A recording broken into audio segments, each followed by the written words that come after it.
In the heart of the decaying wooden barn, Jackson Voss hears Zara Hawthorne's chains creaking and her soft moans in the darkness. One courageous act sparks a chain of suspicions. Could this humble mechanic be hiding a deeper conspiracy? As the false charges erupt and media and enemies close in, will they survive? The mystery of power and an apparently absurd crime is about to explode. As the hazy moonlight spilled over barren branches, Jackson Voss slipped through tangled weeds, his hurried steps blending with the wind whistling through rotting wooden cracks. The flickering beam of his flashlight swept across the abandoned barn's wall, where a faded metal sign revealed the silhouette of splintered doors, their gaps wide enough for a figure to slip through. His breath came in sharp bursts, the lingering scent of grease and dust from an old truck nearby quickly overtaken by the acrid tang of decayed wood and rusted metal. In a fleeting moment of silence, Jackson caught a faint rustling, like a mournful sigh mingling with the whispering leaves, drawing him to the heart of the barn, where secrets lay buried beneath suffocating darkness. As his flashlight pierced the corner, a gaunt figure bound in strange chains emerged. Zara Hawthorne, curled up, her matted hair caked with damp earth, her face etched with bruises and fear. Her wide eyes reflected the dim yellow glow of the light like tarnished gems holding unshed tears. Without hesitation, Jackson dropped to his knees, his rough hand slipping through splintered wood to touch her frail, trembling wrist, warm yet fragile. The soft clink of metal echoed as he pried away a rotting plank, revealing her shackled hands and feet, pain seeping through each cold link. Time seemed to halt, broken only by Zara's faint groans, her voice a fragile plea. "Please, help me." The musty dampness and metallic tang merged, stirring an eerie sensation between life and death. Jackson whispered, "I won't hurt you," his voice warm and steady like a vow as he rested a hand on her shoulder, offering the comfort of safety. The flashlight flickered as he gently removed the cloth gagging her mouth, letting her breathe the night air, heavy with the promise of life. When the shackles clinked softly, Zara collapsed into Jackson's arms, pale but no longer trembling. Her hoarse voice rasped, "No, don't call anyone," echoing in the cramped space, sealing a pact between strangers. Jackson nodded firmly, reaching into his tool bag for a small key, twisting the rusted lock with steady turns. The tense moment stretched endlessly until a sharp crack signaled the chains giving way to freedom. Zara leaned into his shoulder, her gaze steadying as if reborn. Jackson carefully hoisted her onto his shoulder, feeling the weight of her fragile but resilient body, and stepped toward the barn's broken door, emerging into the faint moonlight. Step by step, they approached the dusty truck, the stillness shattered by the engine's roar. In the passenger seat, Zara closed her eyes, breathing deeply, letting the warmth and the hum of the old engine soothe her wounds. In that moment, the fear left behind in the barn dissolved, replaced by the first flicker of hope in the night. Under a sky strewn with stars, Jackson drove swiftly toward the abandoned mechanic shop he called home, carrying a new burden, a soul to save and a promise never to abandon. Jackson Voss gently pushed open the workshop door, guiding the creaking old truck under the dim overhead light. The familiar space, engine hoists, tool racks, and the mingled scent of oil and dust seemed to soften as he helped Zara Hawthorne into the room. The warm golden glow of a low-hanging lamp swayed over her, casting a fragile shadow on the wall. He carefully settled her into an old armchair, his hand brushing through her tangled hair to gently tuck away the matted strands around her neck. The tender gesture, both careful and compassionate, felt like a belated apology, offering her a flicker of comfort amid a torrent of chaotic emotions. Jackson opened his toolbox, retrieving a soft, long-cleaned cloth, soaking it in warm water before delicately wiping the dried blood from Zara's temple and wrists. He watched her frail form in silence, his slow, deliberate movements mirroring the care in his gaze. A faint clink of metal sounded as he adjusted a small syringe of saline, offering her tiny sips without a single harsh word. The clean scent of antiseptic dispelled the workshop's musty odor, letting her heart exhale in relief. In that moment, amid the hum of the ventilation fan and the sluggish drone of an old engine, they listened to each other's breathing, one frail, one steady, in shared silence. As Zara closed her eyes, warmth seeped into her body like a promise of refuge. She sighed, then slowly spoke, her trembling voice unraveling fragmented memories. Each word carried the bitter taste of fear and nameless dread. She recounted that morning when the sun hadn't yet spilled through the coffee shop's windows near her home.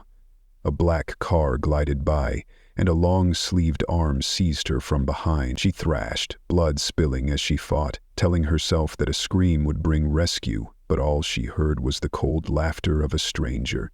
"You'll be free soon, after the perfect act is done." Her lips quivered as she continued. They bound her to a post in the barn, locked in darkness, convinced she'd be forgotten. The scrape of metal against her skin haunted her, a silence that could swallow her soul. Jason's warm, steady voice cut through the heavy air. "You're safe now. It's just you and me." His words were quiet, unassuming, yet strong enough to quell the doubts pulsing through her veins. He didn't press for more painful details, instead placing a steaming bowl of porridge on the table. Its ginger-scented steam laced with the sweet aroma of chicken broth. Zara's trembling hands lifted the spoon, each warm bite bringing reality back into focus. The faint taste of butter recalled the warmth of human kindness, pushing back the echoes of chains and fear. When the bowl was nearly empty, she closed her eyes, sensing Jackson's gaze, wordless but brimming with empathy. In that still moment, she realized she wasn't a hunted fugitive. He didn't see her as a burden. Jackson gently adjusted the jacket around her shoulders, resting a hand on her arm and whispering, "I won't let anyone hurt you." The promise etched itself into the fragile peace forming around them, a shield stronger than any barrier. She opened her eyes, her gaze meeting the quiet light on the wall, choosing to place her last shred of trust in him. Amid the oil-stained floor and weathered brick walls, a seed of hope sprouted, promising a journey no longer solitary. Though the path ahead remained fraught with thorns and mysteries, under the flickering fluorescent lights of Hope Garage, the crackling radio blared from an old speaker, its words slicing through the air like a sharpened blade. Breaking news: Zara Hawthorne, heiress to the Hawthorne biotech empire, reported missing 2 nights ago, possibly linked to a low-profile kidnapping. Sources suspect organized crime involvement. The urgent voice of the broadcaster pierced the haze of welding smoke and machine oil, making every bolt and screw in the workshop tremble with tension. Jackson Voss, hunched over a workbench inspecting an exhaust pipe, froze at the sound of her name, the name he'd sworn to protect until the truth unraveled. The once quiet space morphed into a chaotic stage, with radio chatter erupting and social media ablaze with rumors branding the nameless mechanic as the prime suspect. Flashing police lights lit up the highway outside, their glow mingling with the spreading news and the night shadows, unleashing a tidal wave of public outrage that swept away any trace of peace in the garage. Before he could process it, the piercing wail of sirens shattered the stillness, red and blue lights flaring through the iron gate. 3 tactical vehicles screeched to a halt, their arrival like a stampede of elephants crashing through the rusted entrance. Special forces, clad in sleek black uniforms, badges glinting, stormed in, weapons drawn, barking crisp orders. "Open the door, put your hands where we can see them," a captain's voice boomed, rattling the tin roof. Jackson set the pipe down, eyes wide, heart pounding, but he stayed silent. His hands rose slowly, settling on the workbench where oil stains marked his labor. Outside, Zara Hawthorne stumbled forward, her face pale as a funeral veil, eyes dazed with shock. He's not guilty," he choked out, her voice thick with desperation, but the task force barely glanced at her, their leader stating coldly, "We have statements from 3 suspects claiming you, Jackson Voss, hired them to hold Miss Hawthorne for ransom." The scene drowned in a sense of injustice. the metallic drag of handcuffs, flashlight beams catching the sweat on Jackson's brow, the police chief's stony face branding guilt onto every feature. Zara screamed, her voice raw. "He saved me! He's the only one who believed me!" But her words fell into an indifferent void, drowned by the hammer of protocol and procedure. As they twisted his wrists, the clank of metal echoed sharply, silencing all reason. Jackson's eyes, half hidden behind a sheen of sweat, remained calm, piercing through the accusing and doubting stares. But he didn't argue, didn't plead. In an instant, the cuffs snapped shut around his weathered wrists, tethering him to an unpronounced verdict. The officers dragged him to the cruiser, slamming the door behind him, erecting a cold barrier against Zara's cries. She ran after him, hands flailing, but the distance grew, the screech of tires and blaring sirens swallowing his silhouette into the rain-soaked night. Behind the chain-link fence, Zara stood stunned, helplessness flooding her lungs, not just because he was taken, but because the world had rushed to condemn him without ever glimpsing the truth in his eyes. The police were gone, leaving only the pulsing red and blue streetlights casting shadows on a lone girl amid a storm of rumors, where faith felt frailer than the chains that once bound her. Amid relentless legal pressure and public frenzy, Chapter 3 marks the story's darkest turn, where the savior becomes the suspect, and Jackson Voss's steadfast silence will either prove his innocence or seal an unanswered guilt. Beneath the cold white glow of the hospital room, the scent of antiseptic mingled with fresh flowers on the bedside table, as if trying to erase both physical and emotional wounds. Zara Hawthorne sat rigid in an armchair by the bed, her eyes fixed on the slightly ajar door. Soft footsteps echoed, light yet sharp, like a blade grazing the window pane, signaling the arrival of a mastermind peeling back a veil of lies. Beckett Sinclair entered with confident poise, his navy suit tailored to perfection, a black silk tie neatly knotted, and a polished smile as calculated as a stroke of charm on a canvas of power. In his hand was a thick manila envelope, beside it a glossy brown leather briefcase, the metallic clasp glinting under the ceiling light. His gaze swept over the medicine shelves, lingered on the IV drip, then settled on Zara's pale face, as if she were merely a pawn on his grand chessboard. He didn't immediately open the envelope, instead offering a slight bow. "Madeline, no, Zara, it's good to see you again." His voice was warm but laced with cunning, each word a sugar-coated arrow that caught her off guard. Zara's brow furrowed, her lips trembling as she began, "Why are you here?" But the question crumbled in the air as Beckett leaned forward, placing the envelope on the table. Only then did he slowly unfold it, revealing crisp white pages stamped with Jackson Voss and fabricated evidence. Messages negotiating a kidnapping, copies of transactions from a secret account, even a plan scouting the abandoned barn, all meticulously staged and undeniable script. The harsh light reflected off the printed messages, making the black text dance in Zara's eyes, her heart skipping a beat. The clues she remembered felt alien. How could they belong to the man who vowed never to harm her? Beckett's voice, low and deliberate, filled the silence. "Look at this. You know how clever he is, how he hides so no one suspects.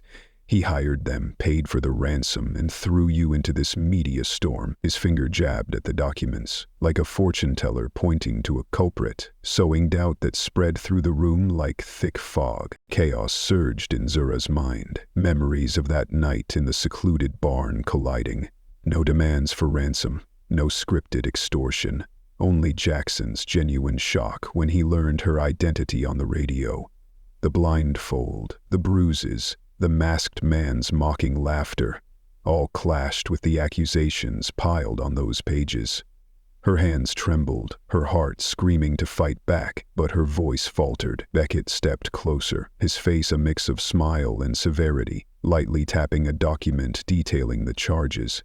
"Just look here and you will see the truth, darkness or clarity." In that moment, Zara rose with a fierce resolve, her battered form radiating defiance. Her eyes, sharp as razor blades, sliced through the lies. "What are you hiding?" she asked quietly, her voice hoarse but unyielding. A flicker of surprise crossed Beckett's face, the first sign he was caught off guard by an unscripted question. His brow twitched and he pulled a chair to face her, his smile stiffening.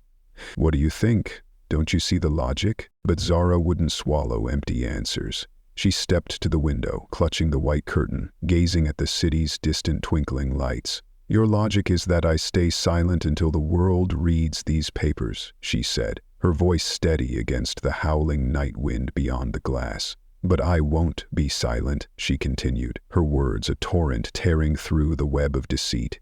"And you made a mistake thinking I'd bow." Beckett's eyes narrowed, staring at her as if she were defying a meticulously crafted plot.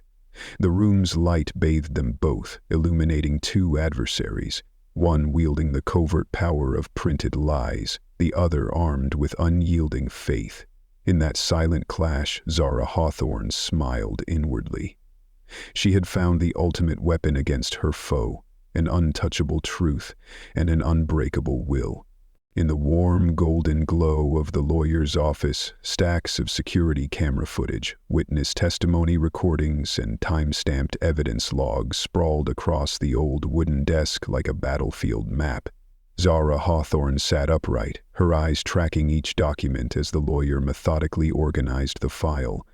The steady rustle of flipping pages echoed like a drumbeat, signaling the start of a silent war. Footage from a gas station 2 miles from the abandoned barn showing Jackson Voss lifting her from an iron chair, the time-stamp matching the moment he started the truck, all aligned perfectly with her account, fitting together like puzzle pieces. The scent of fresh ink mingled with newly brewed coffee, making each page feel not just like evidence, but a powerful affirmation of the innocence wrongly accused. Zara gave a faint smile, like a soldier checking a compass before battle, ready to wield truth as her weapon. The file grew thicker with each meeting. Testimony from an old farmer who heard chains clinking in the night, a cashier who saw a dusty truck pull up, and even a copied message from the police hard drive proving no ransom demands existed. Zara placed her hand on the final page, her eyes gleaming like a crystal held tightly in her palm, silently thanking each witness for stitching together fragments of doubt into a tapestry of truth. These documents didn't just stir her heart. They were primed for the next step, emerging from the shadows to unveil the lies before the public. On the day of the press conference, Zara stood at a podium outside the courthouse, autumn wind rustling her coat, her gaze fierce like an unquenchable flame. Before the flashing cameras, she raised the envelope containing the entire file, her voice resounding. "I'm not here to plead innocence, but to prove truth cannot be twisted by power or money." Scattered applause swelled into a tidal wave, shattering the oppressive silence that had lingered since Jackson's arrest. She recounted every detail. Nights in the desolate barn, the gritty mechanic's shop, the moment evidence was preserved, each word delivered with clarity, stirring the audience with her unyielding resolve and pure intent.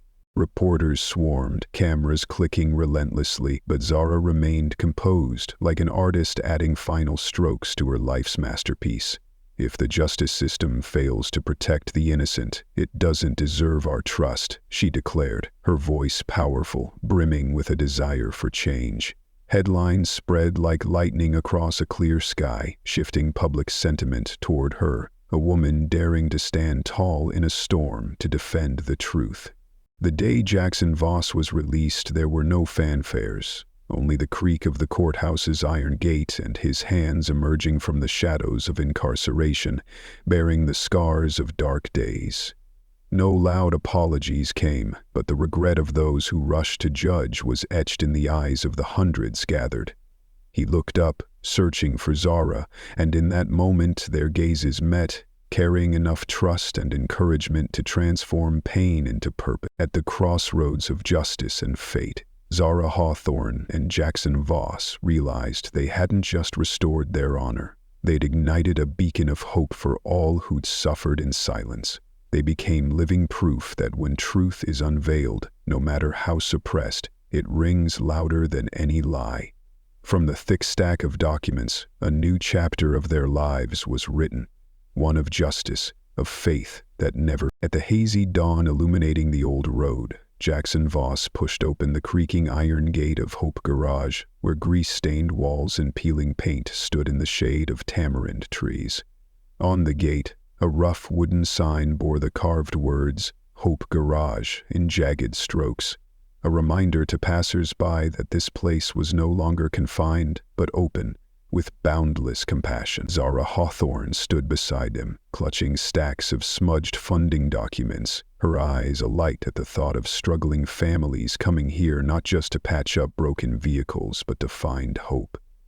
The hearty laughter of Lyra Quinn, a former soldier once trembling as she wielded a gun, now echoed through the workshop as she and single mothers hoisted car frames, learning to tighten bolts and listen to the hum of engines.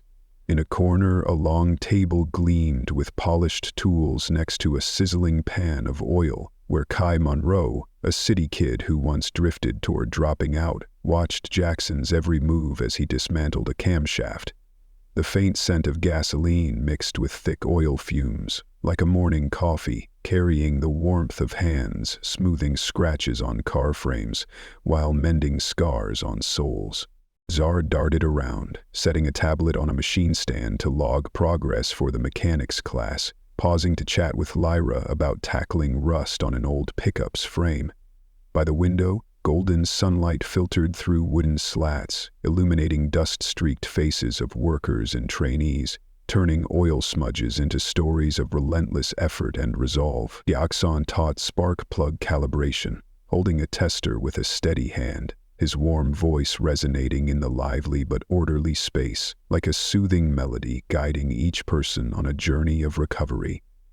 His gentle reminders to be careful punctuated the hum of drills and the clatter of wrenches, infusing every action with care and respect.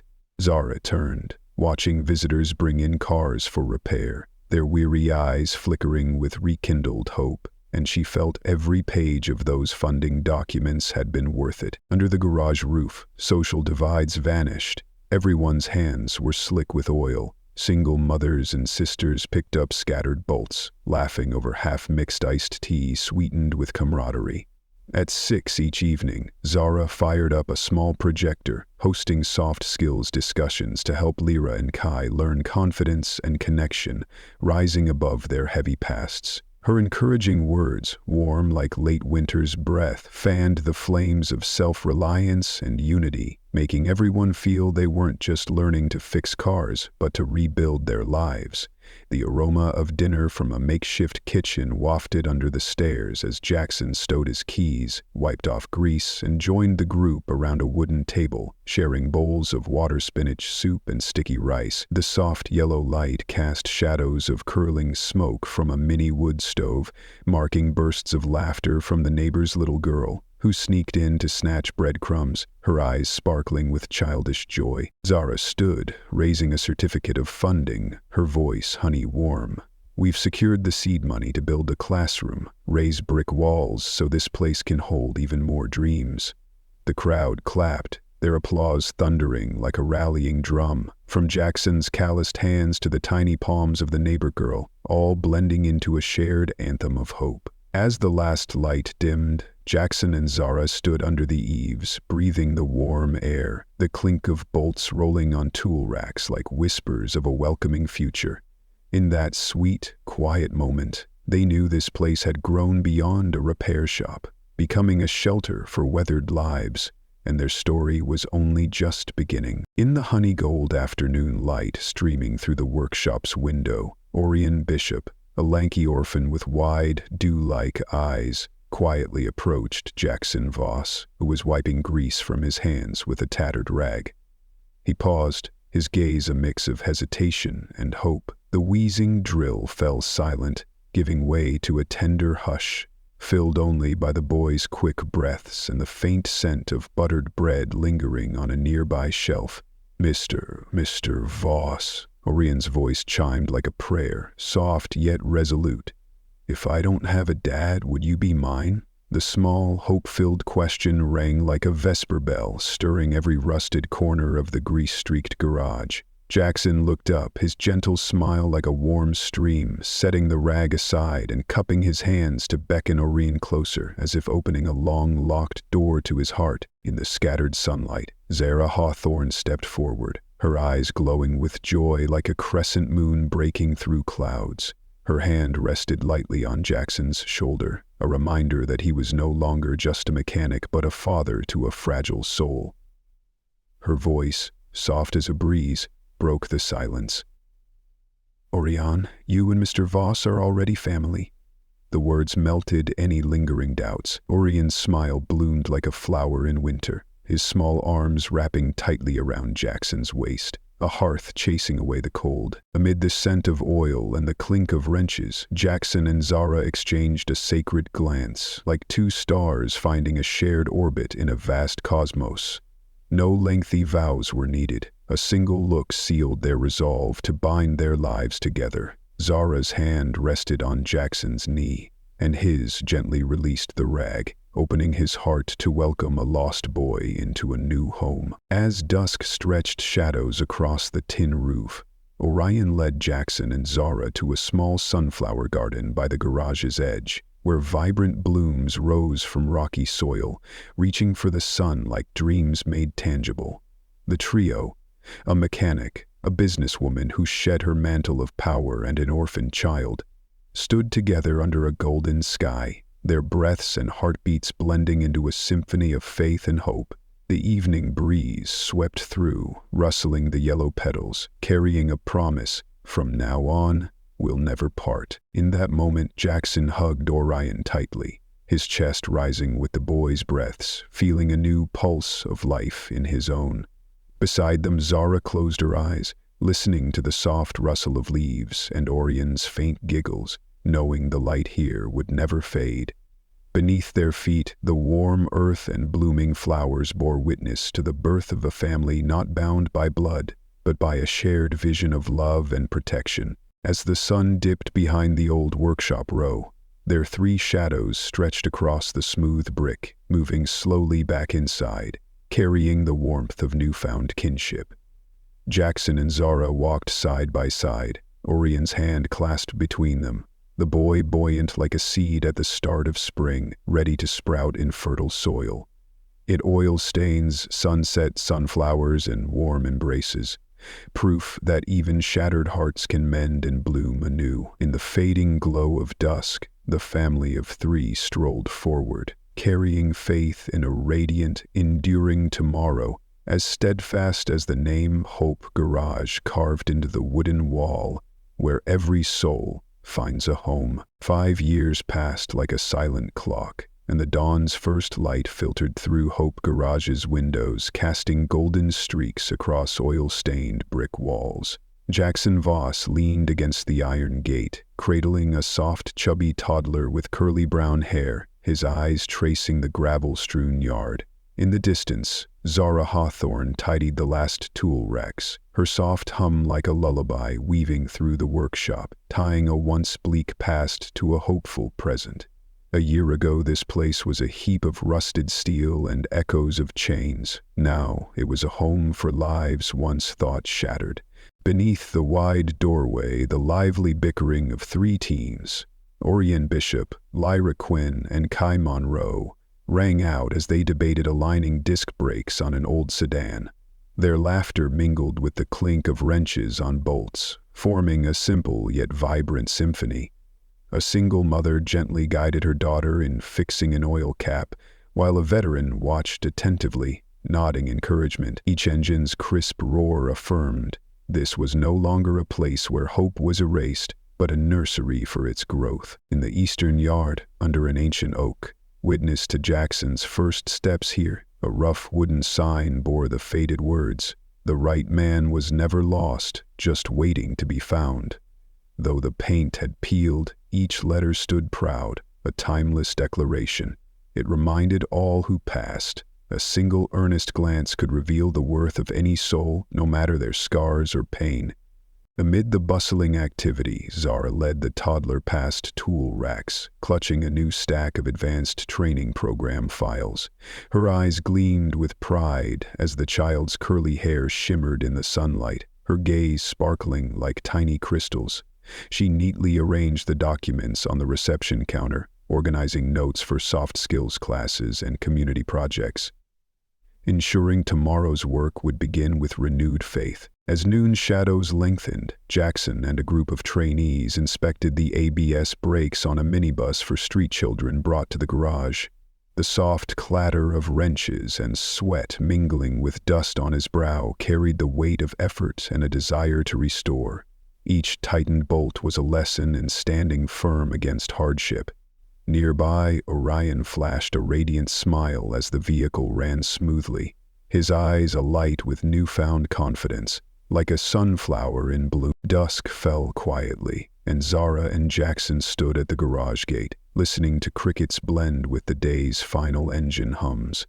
They said nothing, only clasped hands, their shared glance brimming with gratitude for a journey that overcame prejudice and darkness.